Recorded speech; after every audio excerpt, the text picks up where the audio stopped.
The debate over global warming. Last week, stolen emails from top researchers were posted online. Global warming skeptics saying those emails suggest that scientists may have worked together to manipulate global warming data. Defenders say those emails are being used out of context. Chris, I'd like to start with you. Do you feel like these emails in some way substantiate what you've been arguing for years?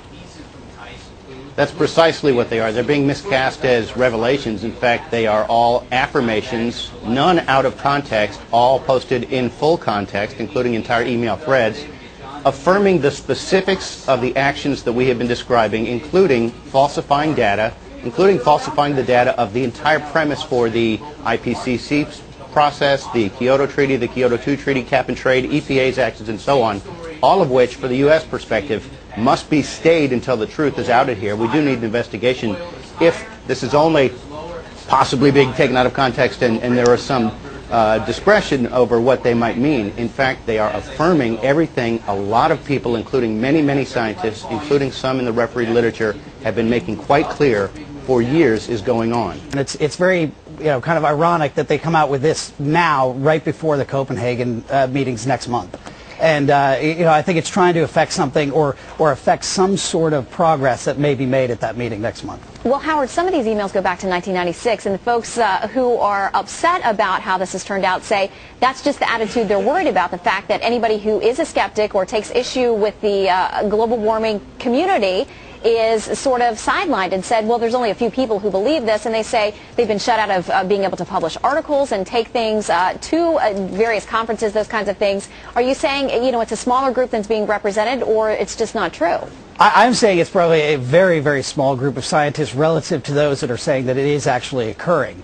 Are they being shut out of being able to participate in different conferences? I don't know that for a fact, but... Now, let me clarify what these are, okay? This isn't information, as the individual's indicating, that just somehow was sprung now. In fact, it's just as likely to have come from a whistleblower, someone on the inside with a conscience. All of this information is subject to the UK's Freedom of Information Act. All of it has been under request for years. The most recent request, after they ran out of excuses, was, we lost the data. Well, that's implausible beyond belief, and also would cause a stay in the process until they found what the dog supposedly ate. So someone has forced cooperation with the UK's Freedom of Information Act, revealing this, 12, 13-year string of evidence of seeking to not keep people out of conferences, but out of the refereed literature.